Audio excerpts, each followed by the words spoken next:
staying at a shelter and leaving pre-dawn. What have I become? At least I had 2 cups of coffee.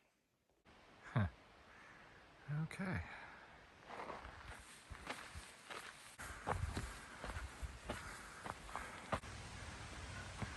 .1.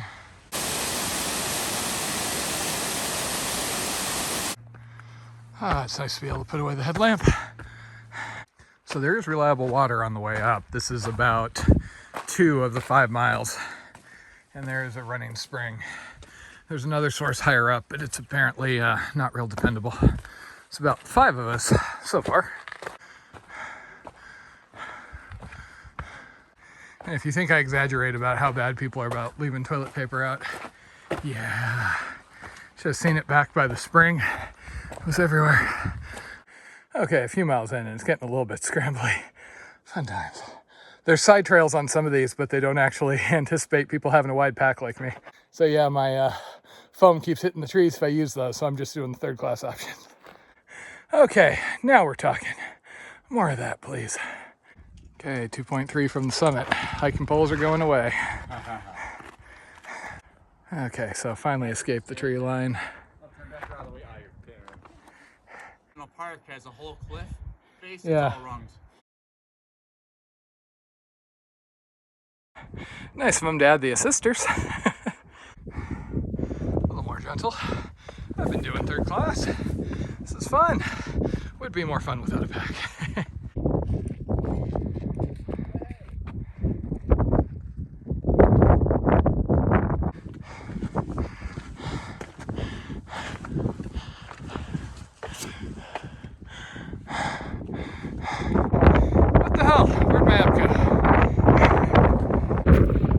Summit up there probably, and I think I may possibly actually make it. Wind chill is quite chilly up here.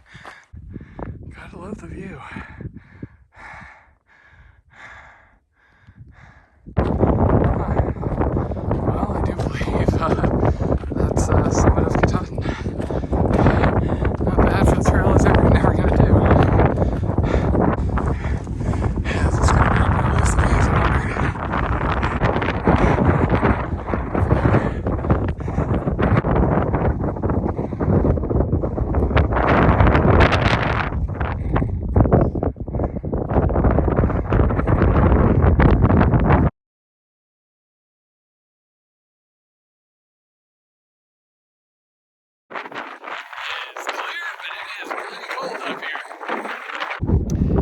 So I started today at about a little after 5 at the sign, and then I got up here around 8:30. So not too bad considering the big pack and everything. Now I got a blue blaze and I gotta go do that thing. That's the knife's edge. Okay, so the knife's edge everybody is afraid of. That thing. So I found a protected spot down off the summit. This morning there were a couple other people from the Birches up here. French Broad and Eckham made it up here to the summit with me. French Broad beat us up here by about 20 minutes.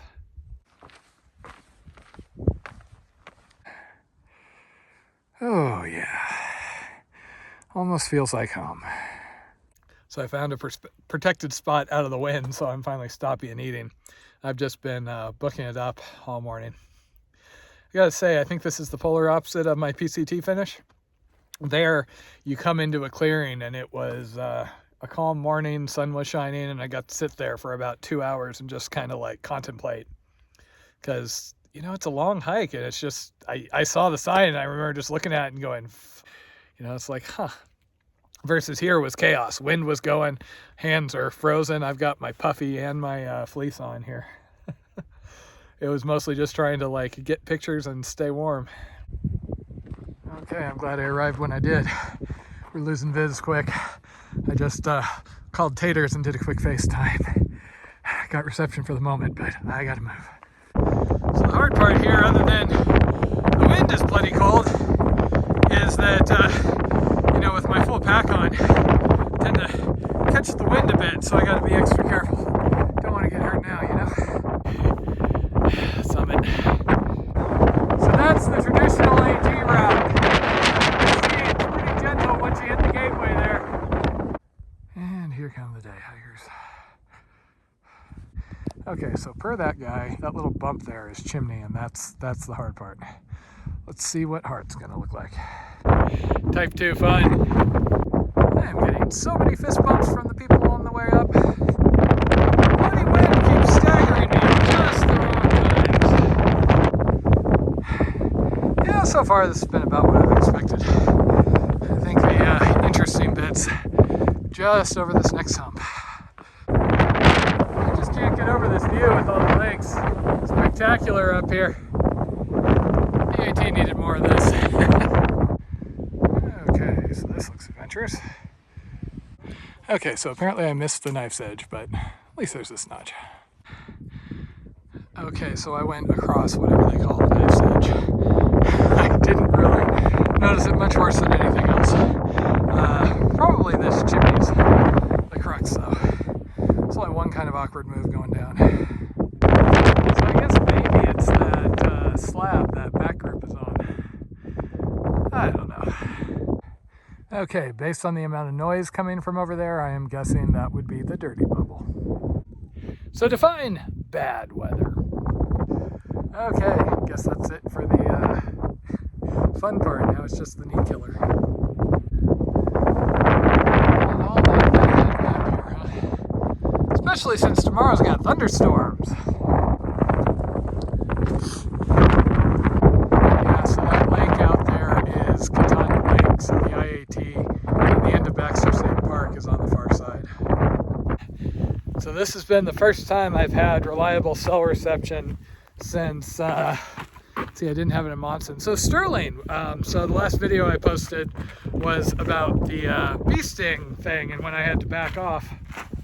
So I had just a couple of messages with people wondering if I was okay and if I dropped dead or anything. I promise, if and when I quit the trail, I will absolutely say something about it.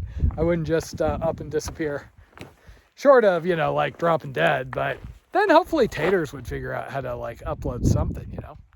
Granted, it would probably be a video of like a little frog on her finger or something, and she'd go, oh yeah, by the way, Matt's dead. Man, I am productive when I get up at 3:30 and start hiking at the pre-crack of dawn. You know, my knees are really ready to be down on the flats. Oh my God. Huh. I had given up on seeing a moose. But there you go. Okay, 2 o'clock and I'm just getting to Roaring Brook campsite. Again, really good I didn't have to do able to here. Okay, so I just got to the Roaring Brook Ranger Station, and Ranger Molly just completely made my day in 2 ways. One, she gave me a ginger ale. That was the yummiest ginger ale I've had in forever. And she also said that she's actually hiked out to the IAT trail, and so it did exist at one point. So there is something there, and she doesn't know why the people on the other side keep giving the wrong information.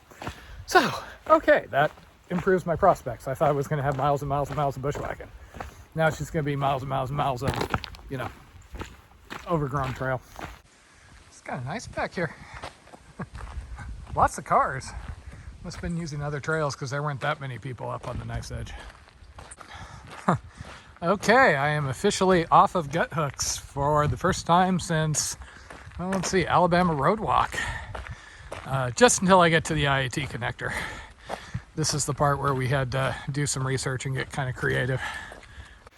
The super nice ranger lady just came by in her truck and sweetly offered to give me a ride over to Katahdin Lake. And I had to go, oh, I really appreciate it, but, you know, purist, I can't. Not after I've come this far. Especially when I'm walking on roads, people have a tendency to look at me like I'm crazy when I say thank you, but I'm going to walk it. Okay. Probably a good sign that it says park boundary on there, huh?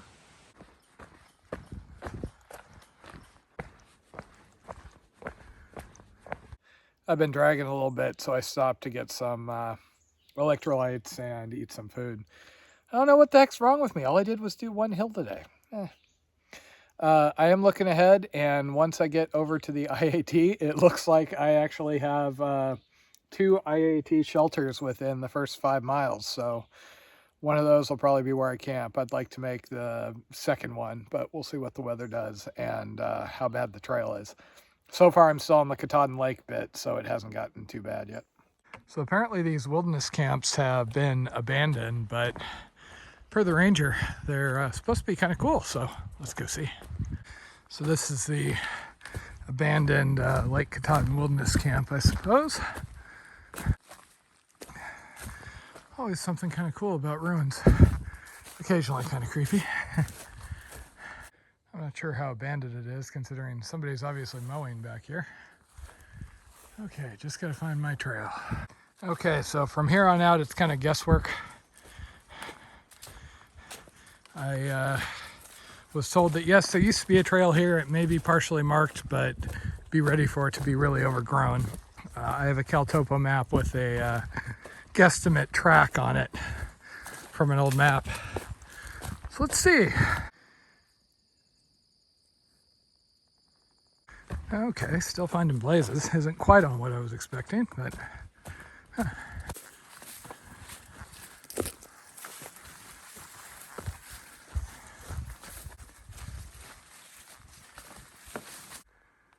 Yeah, there used to be something back here.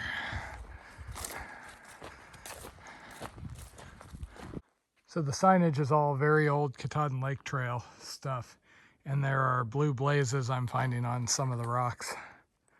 So basically, when in doubt, I'm following the least grown over trail. Okay, so in retrospect, I suspect going left at that sign might have stuck with the old IAT route. I took this way because it seemed clearer. It is connecting to another trail, and it's getting me out to Katahdin Loop Road. So this is going to work. The IAT start is on there.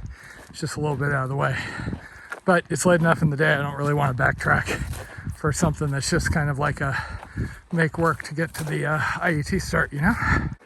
Okay, this would be the border to Baxter Park. Of course, I don't have my land use maps loaded for this area, so I couldn't tell you what I'm on now, but map shows it as a trail connecting to Katahdin Loop Road up here. Okay, so here I am thinking maybe I should have gone the other way, but dun dun dun, International AT marker. Okay, 1 mile up this, and supposedly that is the start of the International AT officially, at least according to gut hooks. Huh, what do you know? There's some people out here.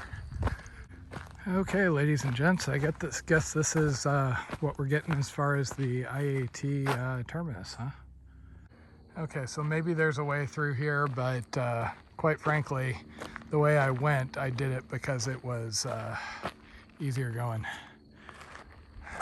And again, there was an SIAT sticker. Okay, so those guys were out here hiking Bernard Mountain Road.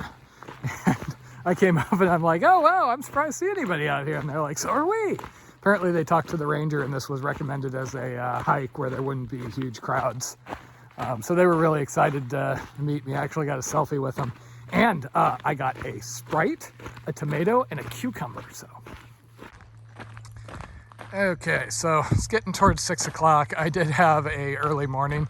I just ended up, you know, one of those nights where you keep like waking up and you check the clock and it's like, oh, it's 12. Okay, go back to bed. Oh, it's 1. Oh, it's 2. So that's why I finally got going at like 3:45 and drinking coffee and everything. Got out really early, which worked out. But long day, so maybe I'll go easy on myself and do the first shelter, huh? I'm still just kind of internalizing the whole fact that I, actually hiked the entire AT. It's funny because, it should just be like, oh yeah, well, what have I been working on for months? But I don't know. It takes a little while to adjust to just kind of the scope of the adventure, I think. I was up there with French Broad. We were the first two up the mountain today. And, it's kind of, it knocks you back once you're actually there and you realize that you accomplished something. It was weird for me this time just because everybody's been so fired up for, get there and that's the end. And I'm like getting there and, Now I'm really curious what the story is behind these. Huh. Wonder how much traffic this gets. It's even a privy. Yeah, I think I'm done for the day. I did 16, 17 miles, and it was a really early morning. Just gotta figure out how to get water. It's not real easy to get down to that water site. Interestingly enough, a fair number of visitors here. One guy heading for the border, which might be Jeff or somebody else, and then a bunch of day hikers. It is really buggy in here, so doesn't look like there's any options to set up the tent outside. So I think I'm setting my tent up in the shelter. Fortunately, I don't think anybody else is coming by. And if they do, they'd probably be friends doing trail magic, maybe. But I mean, I already got a tomato and a cucumber. What more could I want? Okay, home sweet home for the night. Set the tent up because these little bugs flying around seem to bite. Ow! Bite.